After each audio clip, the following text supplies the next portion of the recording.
श्याम बड़ा उदास और चिंतित होकर शांति के घर जा रहा था। अम्मा प्रणाम, कैसी हो? मैं ठीक हूँ बेटा, बस अपनी बहू के आने का इंतजार कर रही थी। शाम ढल गई है, अब तक घर वापस नहीं आई। रोहन ने कहा था आज शाम को आ जाएगी। हाँ, वो अम्मा दरअसल देख, मैंने अपनी बहू के लिए कितने सारे पकवान बनाए थे, पता नहीं कहाँ रह गई। मुझे तो बहुत ही चिंता हो रही है। आएगी तो अपने हाथों से खाना खिलाऊंगी। रोहन भी कुछ महीनों बाद आ ही जाएगा। बहू को यहाँ मेरा सहारा देने के लिए भेजा है। हाँ, रोहन की कहीं दूसरी जगह पोस्टिंग हो गई है। जवानों के साथ ऐसा ही होता है, किस घड़ी काम आ जाए कुछ नहीं पता। हाँ, मैं यहाँ अकेली। मुझे बहू की बड़ी चिंता हो रही है। रात होने वाली है। शांति बड़ी उदास हो जाती है। वो सुबह से अपनी बहू के घर आने का इंतजार कर रही थी। अपनी बहू से मिलने के लिए उसकी आंखों में एक अलग ही चमक थी, जिसे देख श्याम कहता है, अम्मा चिंता मत करो, तुम्हारी बहू कल आएगी। मैं तुम्हें यही बताने आया था। ये बात सुनकर शांति के उदास चेहरे पर मुस्कान आ जाती है। अच्छा, क्या कहा? सही में? हाँ बिल्कुल, कल उसके स्वागत की तैयारी कर लेना। बिल्कुल बिल्कुल, मेरी बहू जा रही है। ये बात बताकर श्याम वापस अपने घर चला जाता है। वहीं दूसरी तरफ अगले दिन एक महिला ठंड में कांपती हुई एक घर की तरफ जा रही थी। बड़ी ठंड लग रही है, कितनी ठंडी हवा चल रही है। सूरज ढलने पर वो शांति के घर अंदर आ जाती है, जहाँ शांति पहले बेसब्री से ही किसी का इंतजार कर रही थी। तुम मेरी बहू? शांति अपनी बहू से मिलने के लिए इतनी उत्सुक थी कि उस महिला के घर के अंदर आते ही उसने सबसे पहले ये प्रश्न पूछा। जी माँ जी, मैं ही हूँ, आपकी बहू। तुम्हें यहाँ आने में कोई परेशानी तो नहीं हुई ना? घर का पता कैसे चला? वो श्याम भैया ने मुझे आपके घर का पता बताया और यहाँ तक छोड़कर गए। अच्छा, उसने कल ही मुझसे कहा था कि तुम आज आ जाओगी, तो वो अंदर क्यों नहीं आया? बाहर से क्यों चला गया? उन्हें एक जरूरी काम से कहीं जाना था, इसलिए वो चले गए। अच्छा, तू अंदर आजा, बैठ जा। तुझे तो बड़ी सर्दी भी लगी है, तू यहाँ आराम से बैठ और देख देख, मैंने तेरे लिए हलवा, पूरी, खीर सब बनाया है। हाँ। पायल आगे कोई जवाब नहीं देती और चुपचाप खाना खाने बैठ जाती है। खाना देखते ही वो खाने पर टूट पड़ती है, जैसे मानो पता नहीं कितने अरसे से उसने पेट भर खाना न खाया हो। अरे बच्ची, जरा आराम से खाना खा, खाना कहीं भागे थोड़ी जा रहा है। चिंता मत कर, और खाना है। क्या तूने सुबह से खाना नहीं खाया था? नहीं माँ जी, मैं सुबह से कुछ नहीं खाया था। अच्छा, कोई बात नहीं, आराम से खा जी। खाना खाने के बाद दोनों सोने की तैयारी करती हैं। बाहर बड़ी ठंड है, मैंने तेरे लिए रजाई निकाल दी है, आराम से सो जाना बेटा। हाँ जी, ठीक है माँ जी। इस तरह दिन गुजरते हैं और शांति की पड़ोसन उससे मिलने आती है। क्या ये है तेरी बहू? ये तो बहुत ही अच्छी बात है, आखिरकार तेरी बहू से मिलन हो ही गया। हाँ, वरना बेचारी अपनी बहू बेटे से मिलने के लिए कितना तरसती थी। तेरी बहू तो बड़ी सुंदर है। हाँ, बड़ी प्यारी है मेरी बहू, मेरा बहुत अच्छे से ध्यान रखती है, मुझे कोई काम न करने देती। इस तरह दिन गुजर रहे थे। फिर एक दिन शांति देखती है कि सारा राशन खत्म हो गया है। वो बड़ी परेशान थी। क्या हुआ माँ जी, आप इतनी परेशान क्यों हैं? बेटा, घर में बिल्कुल भी राशन नहीं है, समझ नहीं आ रहा सब कैसे चलेगा। अभी रोहन का भी कोई अता पता नहीं है। ये सुनकर पायल के समझ में कुछ नहीं आता कि वो क्या करे। तब वो कुछ सोचती है। माँ जी, मेरे पास एक आइडिया है, क्यों ना मैं गर्मा गर्म पराठे बनाकर सबको बेचूं? आजकल खाने का बिजनेस काफी अच्छा चलता है। मुझे यकीन है अगर हम ऐसा करेंगे तो हमारे खाने पीने का खर्चा तो निकल ही जाएगा। कर तो लेंगे बहू, लेकिन उसके लिए पैसे भी तो होने चाहिए। मेरे पास बचे हुए पैसे भी खत्म हो गए हैं। माँ जी आप रुकिए, चिंता मत कीजिए, मैं कुछ करती हूँ, मैं भी आती हूँ। इतना कहकर पायल वहाँ से चली जाती है। भरी ठंड और कोहरा था। कंपकपाते हुए पायल गांव से बाहर निकलते ही थोड़ी दूर छुपते छुपाते एक घर के पास पहुंचती है। इधर उधर अच्छे से देखने के बाद वो उस घर का दरवाजा खटखटाती है। अंदर से श्याम दरवाजा खोलता है। अरे तुम यहाँ क्या करने आई हो? पहले मुझे अंदर तो आने दो, फिर बताऊंगी। पायल घर के अंदर जाती है और तब तुम्हें यहाँ आते हुए किसी ने देखा तो नहीं? नहीं, मुझे थोड़े रुपयों की जरूरत है। मैं खुद अपना छोटा सा काम करना चाहती हूँ। यहाँ घर की स्थिति ठीक नहीं है, माँ जी के पास भी पैसे नहीं बचे। अच्छा ठीक है, रुको, मैं अभी पैसे लेकर आता हूँ। श्याम अंदर से कुछ 1000 रुपए लेकर आता है और पायल को थमाते हुए कहता है, मैं कह रहा हूँ तुम कुछ भी करो, लेकिन रिस्क मत लेना। किसी को भी सच पता नहीं चलना चाहिए, वरना बहुत बड़ी गड़बड़ हो जाएगी। नहीं, सब बिल्कुल ठीक है, मैं कुछ गड़बड़ नहीं करूंगी, चिंता बिल्कुल मत करो। अभी तक किसी को मेरे ऊपर शक नहीं हुआ है और इस बार मैं होने भी नहीं दूंगी। तुम्हें बहुत ज्यादा सावधानी रखनी होगी। हाँ, अब मैं चलती हूँ।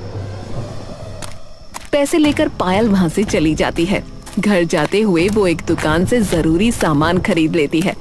सारा राशन लेकर पायल घर पहुँचती है और बेटा तू इतना राशन कहाँ से लेकर आई? कुछ नहीं माँ जी, मेरे पास कुछ पैसे थे, उन्हीं से मैंने राशन खरीद लिया। अब मैं बढ़िया बढ़िया पराठे बनाकर सबको बेचूंगी। देखना, इससे हमें बहुत मुनाफा होगा, हमारा घर खर्च तो निकल ही आएगा। पायल पराठे बनाना शुरू करती है और वो पराठे कुछ अलग तरह से बना रही थी। अरे बेटा, तू ऐसे कैसे पराठे बना रही है? माँ जी, ये आम पराठे नहीं है, ये गुंदरुक के पराठे हैं। इन्हें ऐसे ही बनाया जाता है, ये बहुत स्वादिष्ट होते हैं। क्या? ये तो कुछ अलग ही है, मैं तो पहली बार ही नाम सुन रही हूँ। हमारे यहाँ अक्सर यही बनते थे। तुम्हारे यहाँ? लेकिन इस गुंदरुक के पराठे के बारे में तो मैं पहली बार सुन रही हूँ। हाँ माँ जी, ये दूसरे देश की डिश है, वहाँ पर ऐसे पराठे बहुत बनते हैं। कुछ नहीं, आसान है सब। वहीं आटे में सारा गुंदरुक निचोड़ कर मिलाकर उसमें सारे मिर्च मसाले डालकर सिंपल वैसे ही पराठे बनाने हैं जैसे हम बाकी पराठे बनाते हैं। बस थोड़े सॉफ्ट और कच्चे नहीं होने चाहिए। मैं अभी आपको बना के खिलाती हूँ। पायल पराठे बनाती है और जैसे ही शांति वो पराठे खाती है उसे बड़े स्वादिष्ट लगते हैं। मानना पड़ेगा, ये पराठे तो वाकई बहुत स्वादिष्ट हैं। ऐसे पराठे तो मैंने पहली बार खाए हैं। एक कुछ अलग ही किस्म के पराठे हैं ये, अलग ही बात है इनकी यार। हमारे देश में ऐसे ही बनते हैं पराठे, वहाँ की तो बात ही निराली है। अगले दिन पायल वही पराठे बनाती है और बाहर धुंध थी। भरी ठंड में अगले दिन वो ठेले पर गांव में घर घर जाकर वो पराठे बेचती है।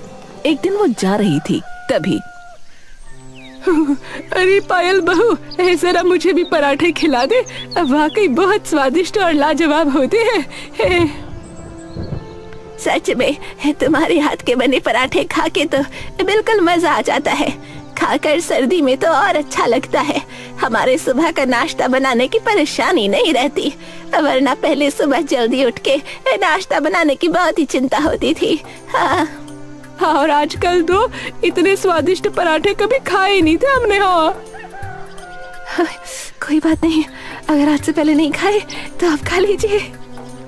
अब तो लग रहा है तुम्हारे हाथ के पराठे खा खा के हमें इतनी बुरी आदत पड़ जाएगी कि छोड़ना ही मुश्किल हो जाएगा। हाँ, तो किसने कहा है आपको मेरे हाथ के पराठे खाने छोड़ने के लिए? मैं हूँ ना, मैं आप सबको हमेशा ये पराठे बना के खिलाऊंगी। एक तरफ पायल पूरे गांव में पराठे बनाकर बेचने के लिए मशहूर हो जाती है। धीरे धीरे सब उसके पराठे बड़े पसंद करने लगते हैं। पायल का काम भी अब बहुत अच्छा चल रहा था। ठंड में हर कोई उसके पराठे खाने आता। गर्मा गर्म चाय के साथ गुंदरुक के पराठे हर किसी को बड़े अच्छे लग रहे थे। माँ जी देखो, मेरी आमदनी भी कितनी अच्छी हो रही है। मैं सोच रही हूँ यहीं पर गांव में एक दुकान किराए पर ले लेती हूँ, फिर मेरा काम और अच्छा चलने लगेगा। हाँ बेटा, जैसा तुझे ठीक लगे तो ऐसा ही कर। वहीं दूसरी तरफ पवन नाम का व्यक्ति अपने दोस्त रवि से कहता है, यार तुम्हारा शुक्रिया, तुमने मेरी जान बचाई। कोई बात नहीं, ये तो मेरा फर्ज था। लेकिन क्या तुम्हें अपने परिवार के बारे में कुछ भी याद नहीं? नहीं, मुझे कुछ भी याद नहीं आ रहा है। अगर मैं याद करने की कोशिश भी कर रहा हूं तो मेरे सिर में बहुत तेज दर्द हो रहा है यार। अच्छा, कोई बात नहीं, तुम अपने दिमाग पर इतना जोर मत डालो, धीरे धीरे सब याद आ जाएगा। अभी तुम रेस्ट करो। ठीक है। कुछ दिन बाद जब पवन की तबीयत में सुधार आता है तब उसे हॉस्पिटल में साफ सफाई करने का काम मिल जाता है। यहाँ काम करके तुम्हें अच्छा लग रहा है ना? हाँ, तुम्हारा शुक्रिया दोस्त, तुमने मेरे बारे में इतना सोचा। अरे कोई बात नहीं, बस अपना काम खूब अच्छे से और मन लगा कर करना। जरा सर्दी है तो अपना अच्छे से ध्यान रखना, जख्म के लिए ठंड में दिक्कत होती है।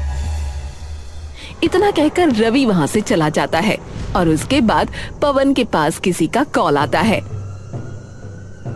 क्या कहा? अब तक उसका पता नहीं चला? अगर ऐसे ही चलता रहा तो बहुत गड़बड़ हो जाएगी। मुझे तो पता भी नहीं कि सब ठीक है या नहीं। मुझे किसी भी हाल में मेरी पत्नी को ढूंढना ही होगा। अभी मैंने सबसे झूठ बोला है कि मुझे कुछ याद नहीं है, लेकिन मैं कब तक इस झूठ को बरकरार रख सकूंगा पता नहीं। मैं अपनी तरफ से पूरी कोशिश कर रहा हूं, मुझसे जो हो पाएगा मैं वो करूंगा।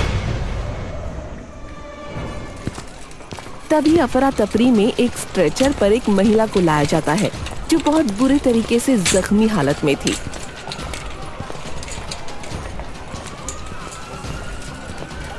और उसे तुरंत ऑपरेशन थिएटर में लेकर जाया जाता है। पवन उसका चेहरा देखने की कोशिश कर रहा था लेकिन नाकामयाब रहता है।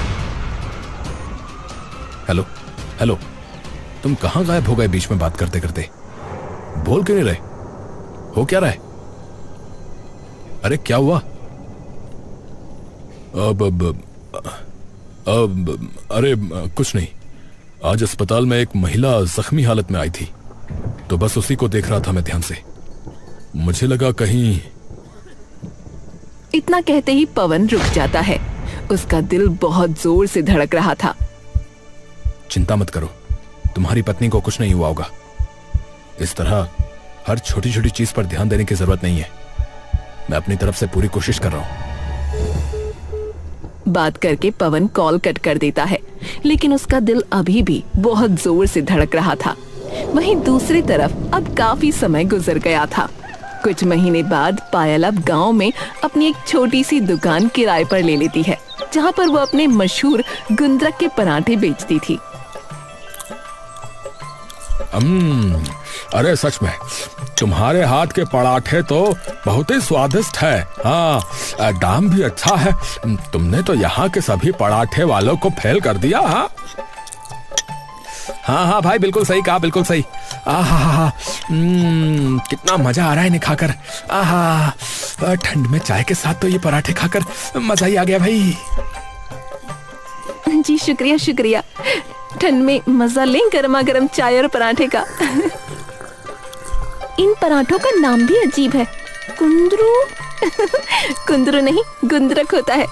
हाँ वही नाम भी पहली बार सुना है।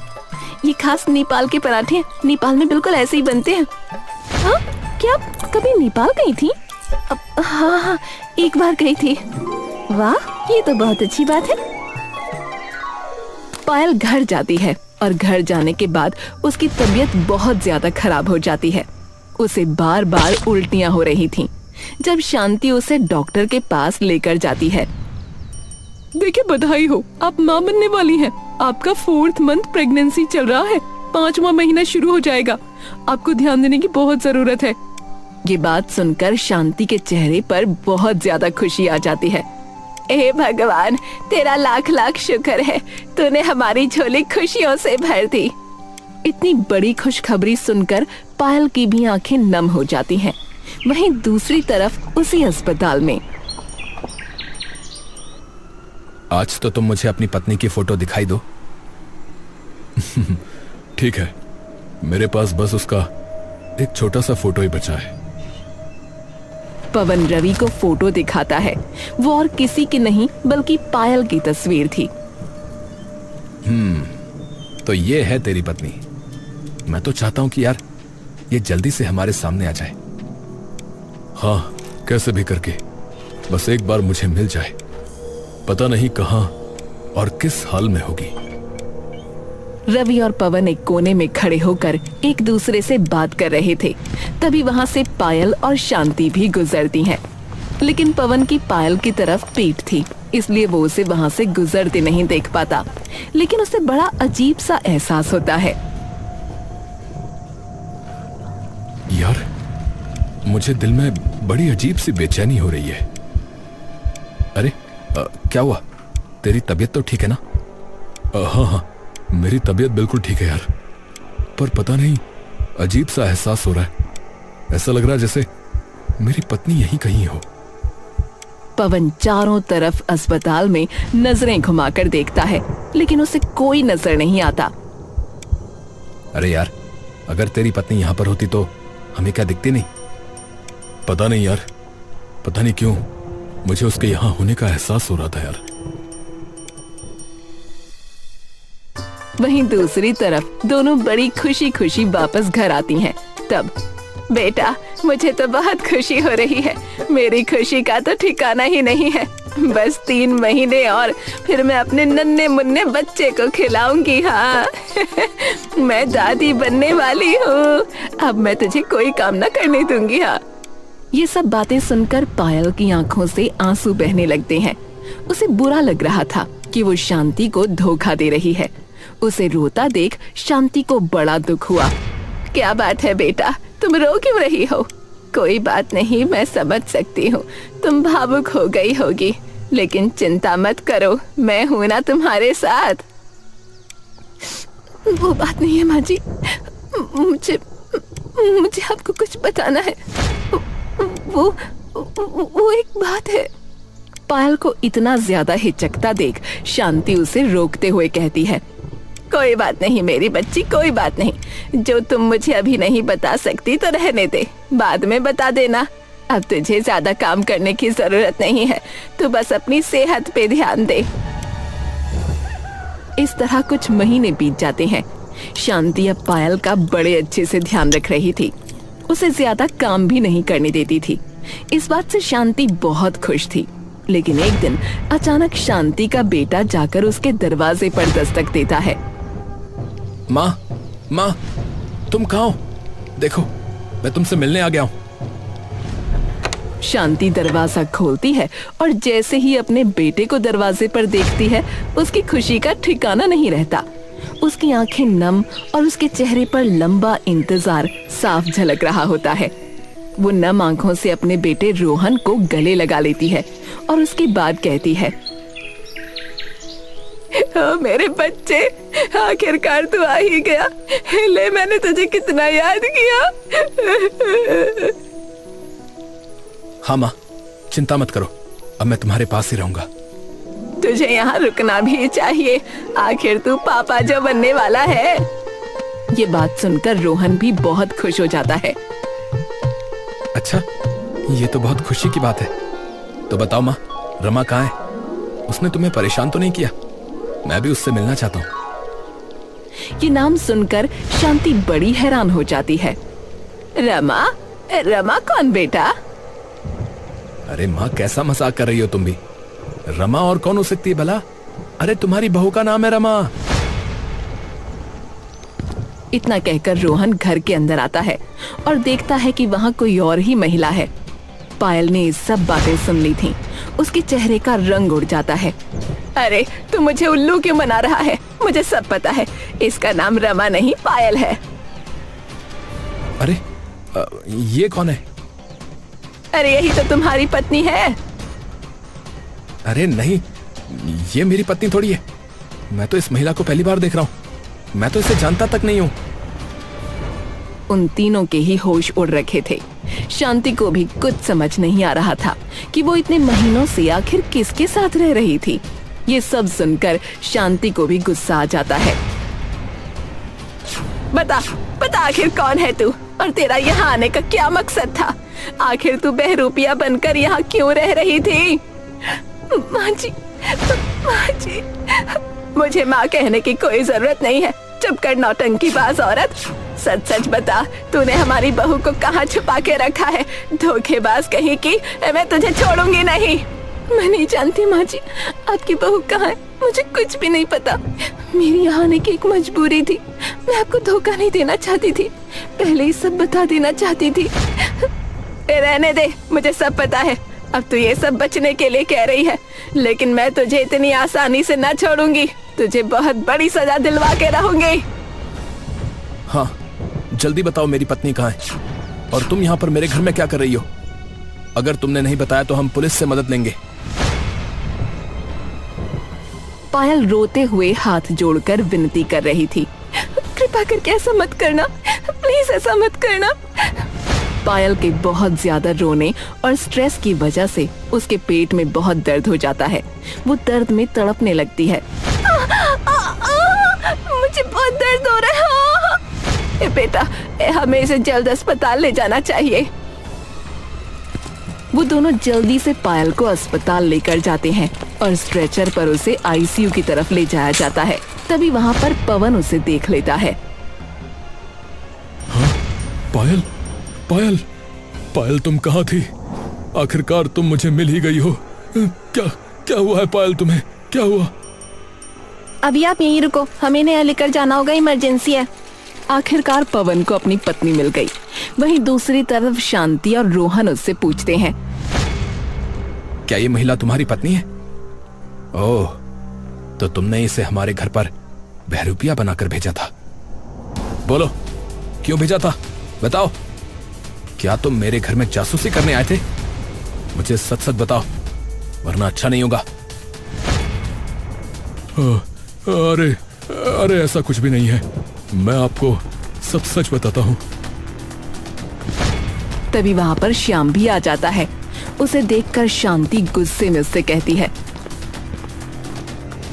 तू बता, तू मिला हुआ है ना इन सब में? तूने कहा था मेरी बहू अगले दिन आएगी और तूने उसे मेरे घर भेजा था। तू तो हमारे परिवार का हिस्सा था, इतना बड़ा विश्वासघात क्यों किया? रुकिए, मैं आपको सब सच बताता हूँ। दरअसल हम आपके पड़ोसी देश के रहने वाले हैं। हम वहां अपना खुशहाल जीवन जी रहे थे, लेकिन अचानक से वहां पर हमारे देश के हालात खराब हो गए थे और हमारा बहुत बुरा हाल हो रहा था। इसीलिए हमें जान बचाकर भागना पड़ा। क्या कहा? हाँ, इसके बाद हम दोनों छुपते छुपाते इधर उधर भटक रहे थे, लेकिन एक दिन कुछ ऑफिसर्स हमारे पीछे पड़ गए। हमारे साथ श्याम था, ये मेरे बचपन का दोस्त जो यहां पर आकर नौकरी करने लगा था। ये हमारी मदद करना चाहता था, लेकिन भाग दौड़ में हम अलग हो गए और मैं पायल को ढूंढ नहीं पा रहा था। हमें छुपकर रहना पड़ रहा था, क्योंकि एक बार अगर हम पकड़े जाते तो हमें गैर कानूनी समझकर गिरफ्तार कर लिया जाता और शायद कभी छोड़ा भी ना जाता। तुम्हारे साथ तो बहुत बुरा हुआ। अगर ये सच है तो मैं इसमें तुम्हारी मदद करूंगा, लेकिन अगर ये झूठ निकला तो याद रखना, मैं तुम्हें छोड़ूंगा नहीं। ये सब सच है भाई। तब शांति श्याम से पूछती है, लेकिन तूने इस लड़की को हमारे घर क्यों भेजा? अगर ये सब सच्चाई है तो मेरी बहू कहाँ है? पता नहीं माँ, जिस दिन मैंने तुमसे आखिरी बार बात की थी उस दिन वो तुम्हारे पास आने के लिए निकल गई थी। मैं अभी कुछ इंतजाम करता हूँ। तू बता श्याम, तुझे तो पता होगा मेरी बहू कहाँ है। क्यों वो मेरे घर तक नहीं पहुंची? क्या हुआ उसके साथ? हाँ बताओ, मेरी पत्नी कहाँ है, बताओ। ये बात सुनकर श्याम का चेहरा उतर जाता है और वो बड़े भारी मन से जवाब देता है, वो दरअसल बात ये थी कि मैं जिस दिन आपके घर पर आया उस दिन मुझे पता चला कि भाभी हॉस्पिटल में भर्ती हैं और वो बेहोश है। ये बात सुनकर शांति और रोहन के पांव तले जमीन खिसक जाती है। क्या मेरी बहू के साथ इतना सब हो गया? तूने मुझे अब तक नहीं बताया। तो तुमने हमें बताया क्यों नहीं? मेरी पत्नी कहाँ है? वो ठीक तो है ना? वो बेहोश है, इसी अस्पताल में उसका इलाज चल रहा है। माफ करना, उस दिन मैं माँ जी को सब सच बताने जा रहा था, लेकिन माँ जी खुद हार्ट की पेशेंट थी और तुम घर पर नहीं थे। मुझे लगा माँ जी ये सदमा बर्दाश्त नहीं कर पाएंगी। वो बड़ी बेसब्री से अपनी बहू का इंतजार कर रही थी। मुझसे सच बताया नहीं गया तो पायल को एक छत की जरूरत थी, तो मैंने सब ऐसा किया। रोहन और शांति उसी वार्ड में जाते हैं। इसका मतलब ये पिछले कई महीनों से बेहोश है। जी हाँ, हम आपसे कांटेक्ट नहीं कर पा रहे थे, वरना हम आपको पहले ही इन्फॉर्म कर देते। देखिए, आप प्लीज कुछ भी कीजिए, लेकिन मेरी पत्नी को ठीक कर दीजिए। हम अपनी तरफ से पूरी कोशिश कर रहे हैं और बेस्ट डॉक्टर से इलाज करवा रहे हैं। इनकी अभी प्रोग्रेस चल रही है। होश आने में इन्हें कुछ दिन लग सकते हैं, थोड़ा समय लग सकता है। हाँ, वहीं दूसरी तरफ पायल और पवन भी मिल जाते हैं। मैंने तुम्हें ढूंढने की कितनी कोशिश की, लेकिन तुम कहीं नहीं मिली। मैंने भी बहुत कोशिश की थी। शुक्र है भगवान का कि हम मिल गए। देखो, हमारी प्यारी बेटी कितनी भाग्यवान है। इसके कदम कितने शुभ हैं। इसके हाथ ही हम दोनों एक दूसरे से मिल गए। तभी वहाँ शांति भी आ जाती है। शांति को देखकर पायल को बड़ा दुख होता है। माँ जी, मुझे माफ कर दीजिए। मुझे आपके साथ ऐसा नहीं करना चाहिए था। मैंने आपके साथ बहुत बड़ा विश्वासघात किया है। आप मुझे जो सजा देना चाहे मुझे मंजूर है। अरे पगली, मैंने तुझे सिर्फ ऐसे ही बेटी नहीं कहा, सच में बेटी माना। क्या हुआ अगर तू मेरी बहू नहीं है? मेरी बेटी तो तू बन ही सकती है। इतने महीनों में तूने मेरा इतने अच्छे से ख्याल रखा। मेरा बेटा, मेरी बहू मेरे पास नहीं थे, लेकिन तूने कभी किसी चीज की कमी नहीं महसूस होने दी। ये बूढ़ी आंखें बेटे बहू को देखने के लिए तरस गई थी। तू तो कोई करिश्मा बनकर मेरी जिंदगी में आई, वरना अगर मुझे अपनी बहू की खबर पहले मिलती तो मैं ये अकेली सपना झेल पाती। मुझे भी उनके लिए बहुत दुख हो रहा है, लेकिन आप चिंता मत करना, भगवान सब ठीक कर देंगे। मुझे पूरी उम्मीद है वो जल्दी ठीक हो जाएंगी। ला, मुझे मेरी पोती तो दिखा। शांति नन्ही बच्ची को गोद में लेती है।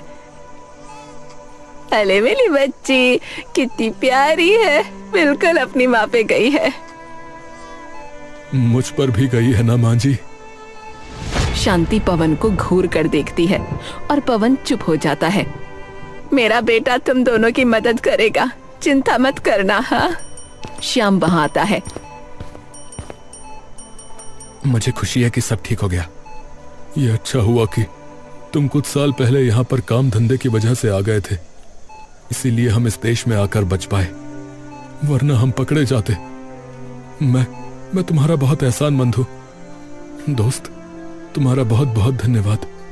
अरे तू मेरा बचपन का यार है, धन्यवाद कहकर तुम मुझे पराया क्यों कर रहे हो भाई?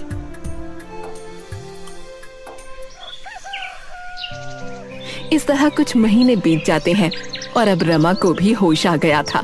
उसे घर लाया जाता है। घर आने के बाद अगले कई दिन तक पायल उसका बहुत अच्छे से ध्यान रखती है। अच्छा, तो तुम हो पायल? माँ जी हमेशा तुम्हारी बहुत तारीफ करती हैं।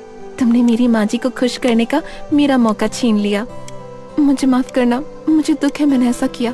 अरे कोई बात नहीं, इसी बहाने मुझे इस नन्ही परी को खिलाने का मौका मिल गया, और तुम्हारे हाथ के पराठे खाने का उनका तो कोई जवाब ही नहीं है। हाँ, सच में उनकी बराबरी कोई नहीं कर सकता। हाँ। तभी रोहन और पवन भी वहां आते हैं। अरे भाई सुनो, एक खुशखबरी है, तुम्हारे सारे डॉक्यूमेंट्स पास हो गए। अब तुम जब तक चाहे यहाँ आराम से रह सकते हो। क्या कहा? अरे रोहन भाई साहब, आप सभी का बहुत बहुत धन्यवाद हमारी मदद करने के लिए। बहुत बहुत धन्यवाद। शुक्रिया छोड़ो, मुझे तो अपने वहाँ की और भी बढ़िया बढ़िया चीजें बना के खिलाओ। हाँ, पराठे इतने स्वादिष्ट हैं तो बाकी चीजें भी कितनी स्वादिष्ट होंगी।